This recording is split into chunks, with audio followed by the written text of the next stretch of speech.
how to insert footnote and end note.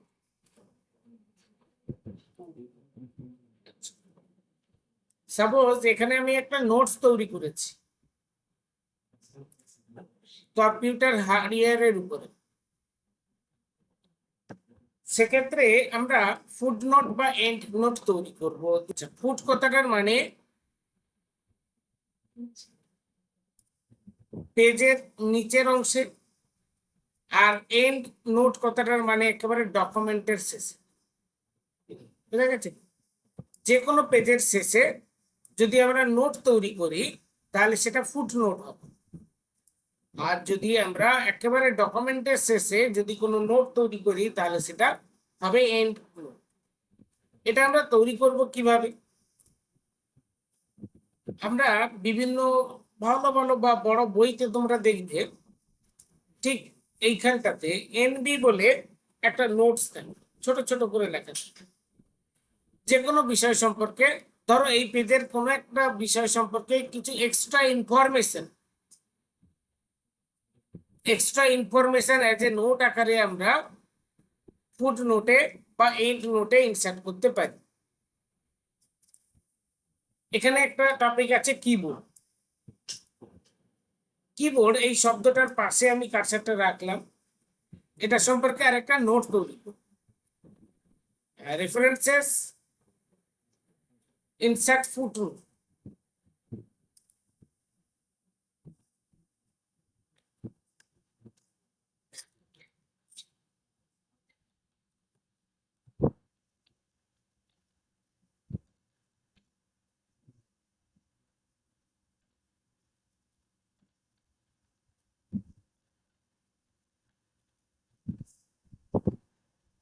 দেখো এটা number 1,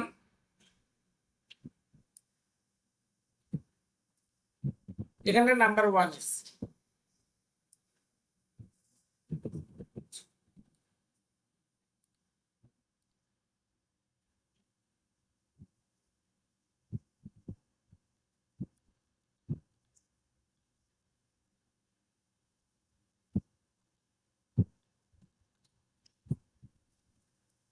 তাহলে এই পেজের দুটো আমার ফুটনোট আছে।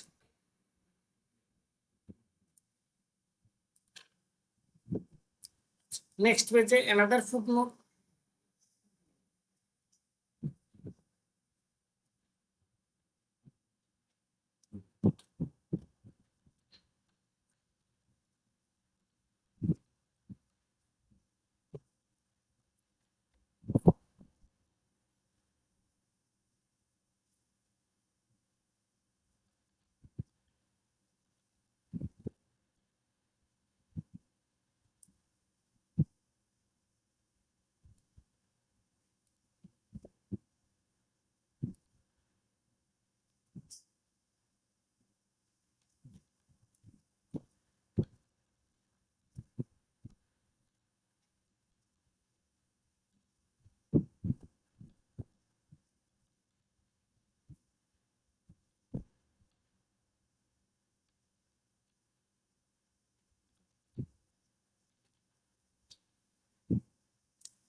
এটা সম্পর্কে আমি এন্ড নোট, এখানে কার্সারটা রেখে ইনসার্ট এন্ড নোট। দেখো একেবারে ডকুমেন্টের শেষে চলে এসছে।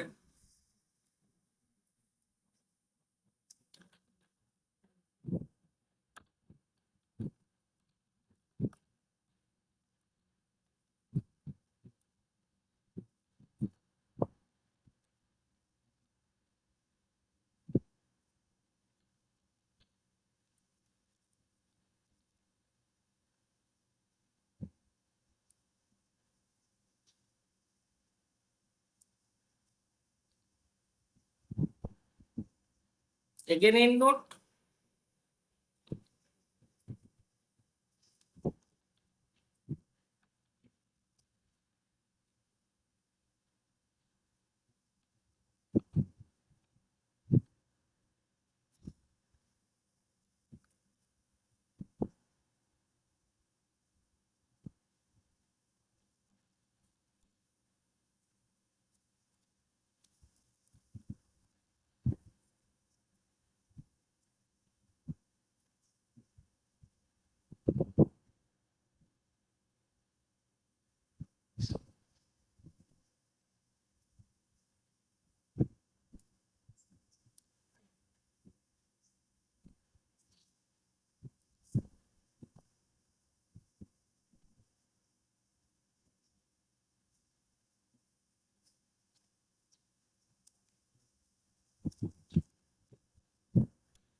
ওকে, ডান।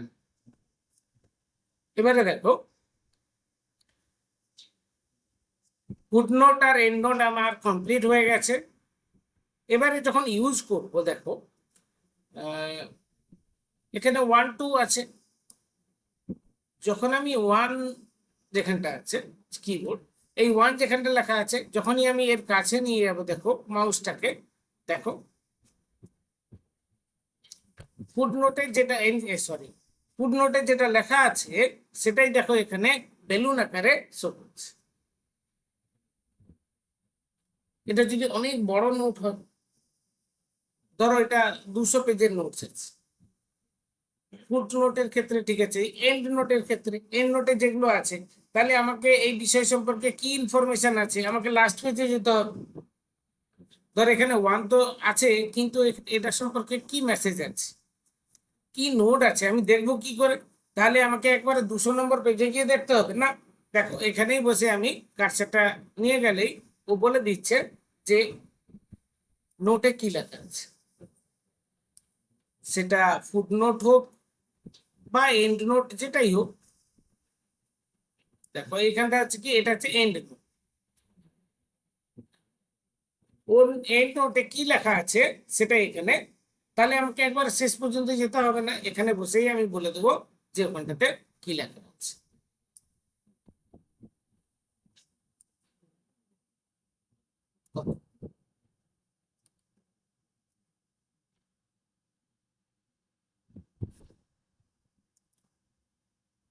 How to set citation and bibliography.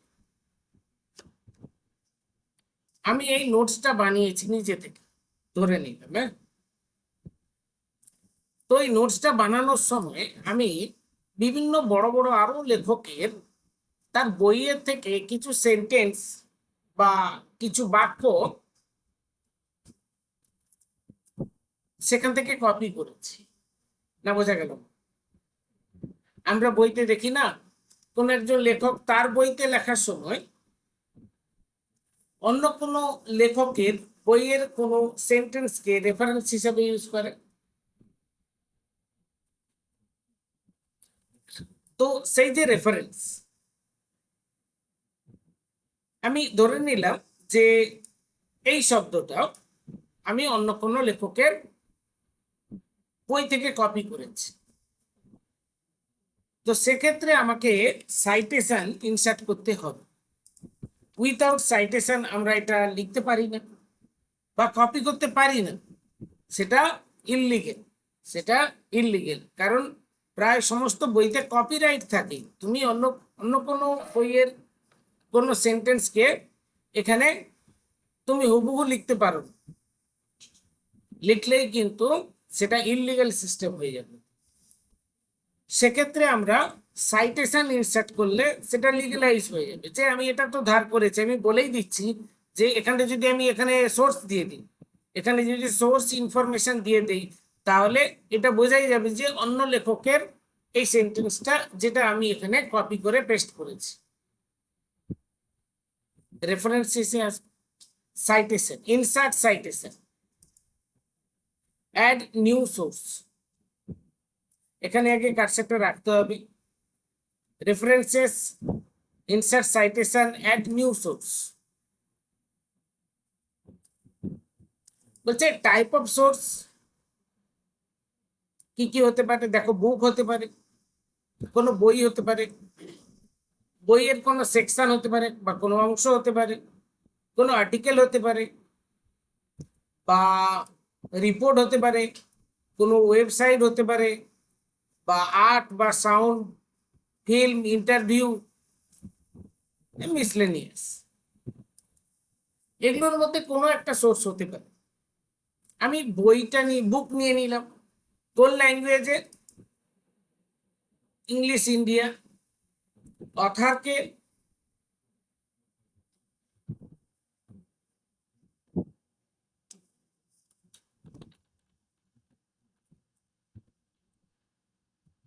Title কি ছিল?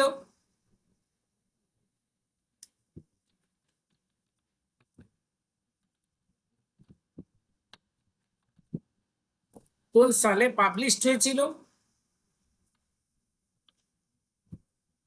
কোন সিটি থেকে হয়েছিল? পাবলিশার্স কে ছিল?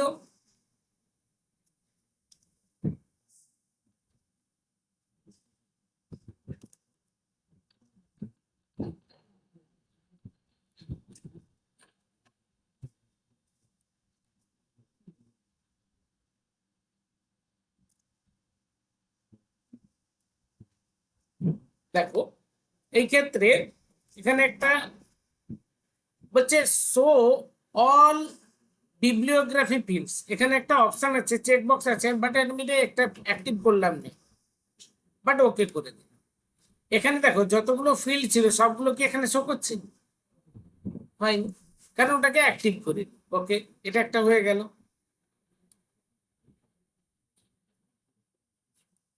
এখানে আমি লিখ, এখানে কারসেক্টরে আমি এই পুরো প্যারাগ্রাফটাকেই ধরে নিয়েছি।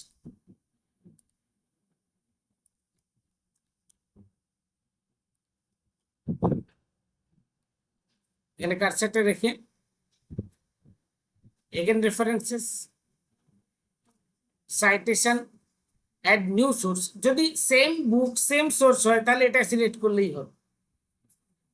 যদি এটা অ্যানাদার কোনো বুক হয় তাহলে আমাকে add new source.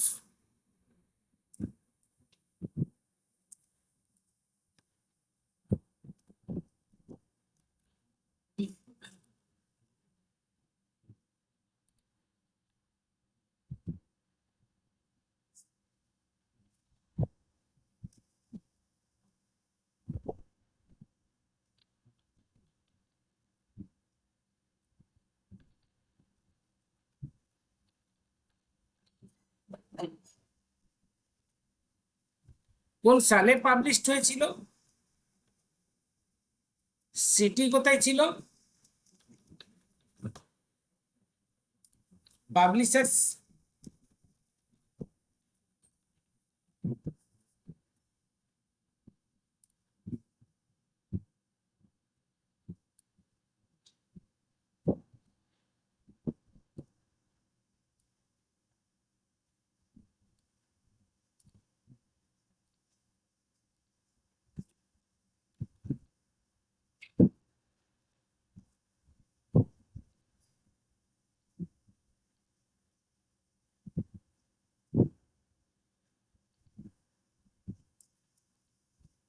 Add new source.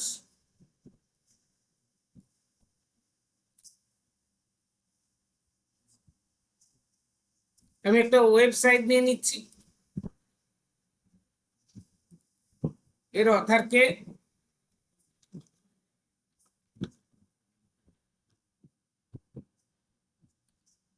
Name of web page,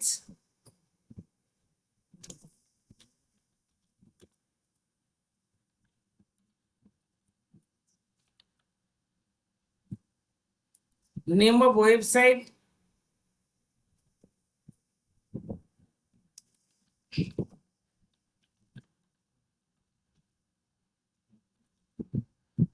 year, month,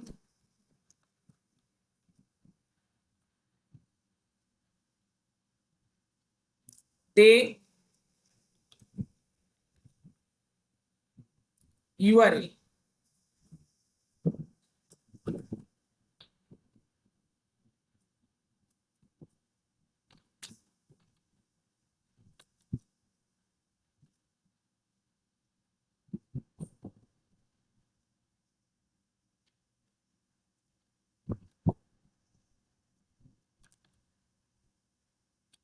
and again ওকে,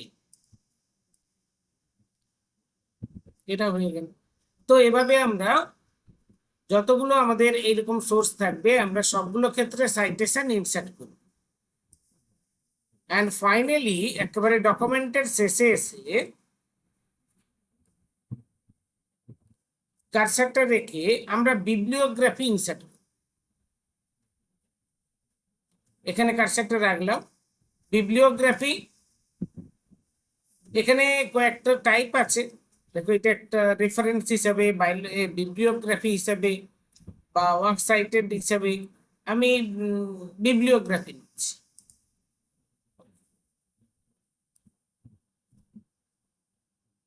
দেখো বিবলিওগ্রাফি, এবারে আমাদের এই টোটাল নোটসটা তিনটে সোর্স আছে, সোর্স 1 2 3, বাট এখানে অল ফিল্ড আছে, ওখানে কিন্তু কেবলমাত্র টাইটেল আর ইয়ার সম্ভবত ফিল্ড ছিল, বাট বিবলিওগ্রাফিতে আমরা অল ফিল্ড পেয়ে যাব সোর্সের। যখন আমরা অন্য কোনো লেখকের বই থেকে কোনো বিষয়টাকে কপি করব, সেক্ষেত্রে reference, that means citation and bibliography must, otherwise সেটা ইললিগেল সিস্টেম হবে।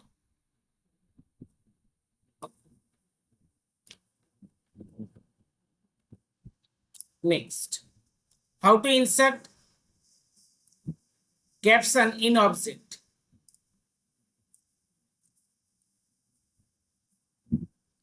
আমরা যদি এখানে অবজেক্ট ইনসার্ট করি, আচ্ছা অবজেক্ট জিনিসটা কি সেটা, লাইক ধরো শেপ, পিকচার, টেবিল,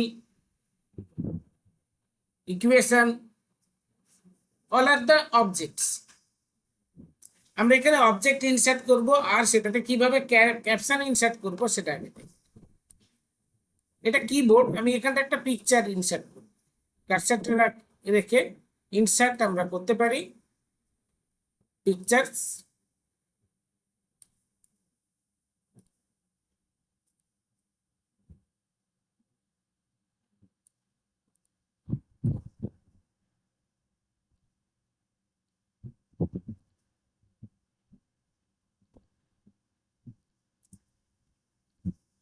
এবারে এটাকে সিলেক্ট করলাম, রেফারেন্সে আসলাম, ইনসার্ট ক্যাপশন। আচ্ছা এখানে ক্যাপশনের লেবেল কি হবে, বলছে ফিগার আছে, ফিগারের সেটার পরিবর্তে আমরা পিকচার নিয়ে নিচ্ছি, বিকজ এটা একটা পিকচার। বলছে বিলো সিলেক্টেড আইটেম, অর্থাৎ যেটা সিলেক্ট করেছি তার কি নিচে ইনসার্ট হবে, বাই ডিফল্ট তো এটাই আছে। অ্যাবাবও করতে পারি, অ্যাবাব সিলেক্টেড আইটেম, আমি বিলোই সিলেক্ট করলাম। আর এখানে এর নামটা যে পিকচার 1, এটা কিবোর্ড,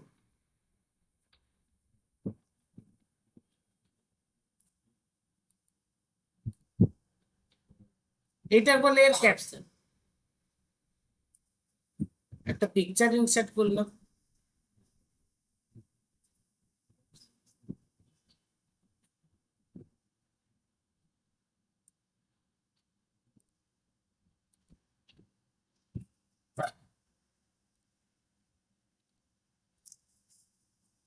একটা টেবিল ইনসার্ট করি,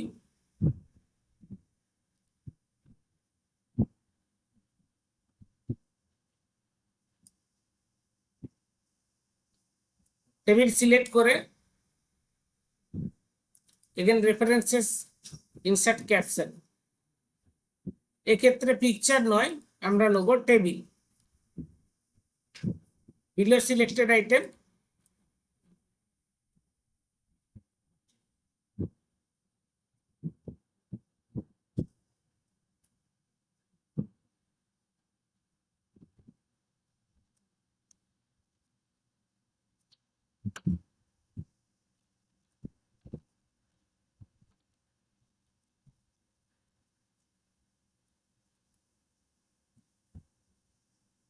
and then okay.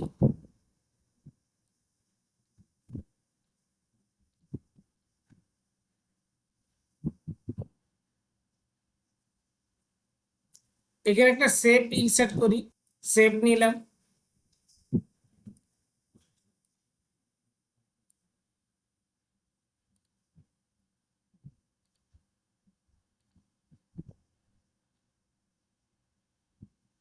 References, insert caption,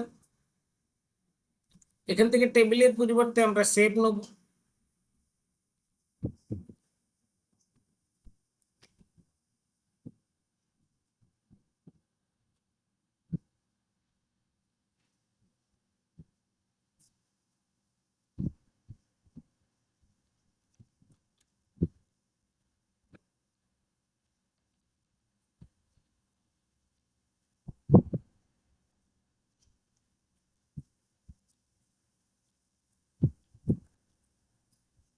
and then okay.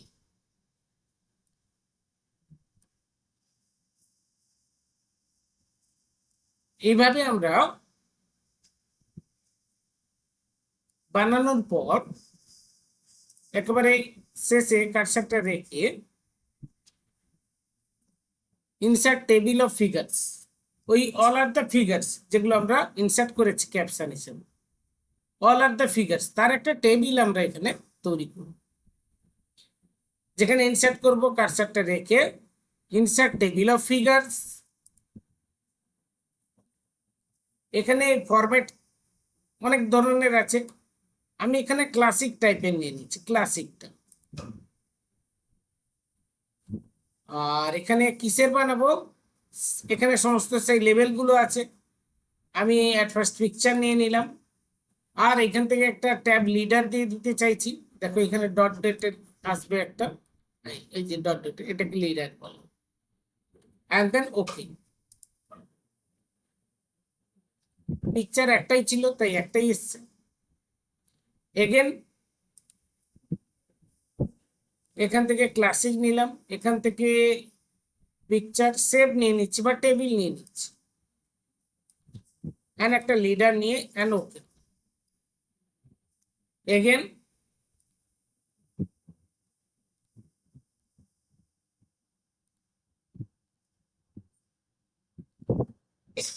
থাকলো, টেবিল হয়ে গেছে, এবারে সেভ নিচ্ছি।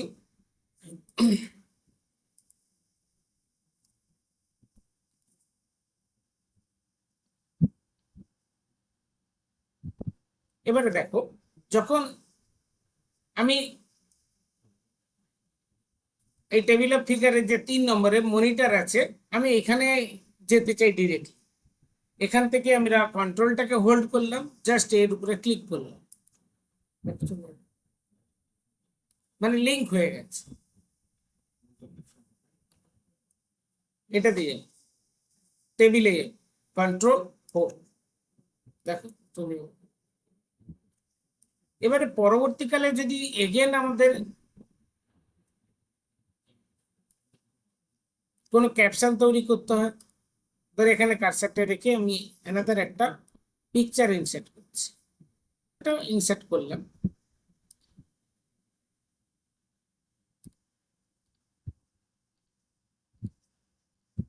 এটা এটা মনিটর, এটা ধরে নাম প্রিন্টার। এখানে এটা সিলেক্ট করে রেফারেন্সেস, ইনসার্ট ক্যাপশন, শেপ নয়, এটা পিকচার নিচ্ছি, আর এখানটা আমি দিয়ে দিলাম monitor, below selected item and ওকে।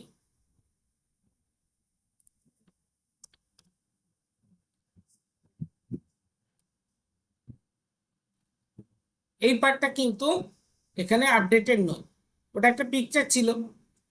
এখানে দেখো 3টেই অপশন আছে, সেক্ষেত্রে এখানে আমি কার্সারটা রাখলাম বিকজ এটা একটা পিকচার।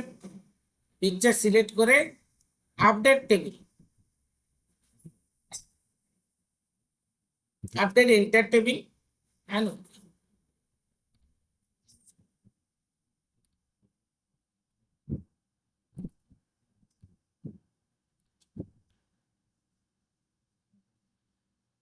সাইটেশন হলো, ক্যাপশন হয়ে গেল,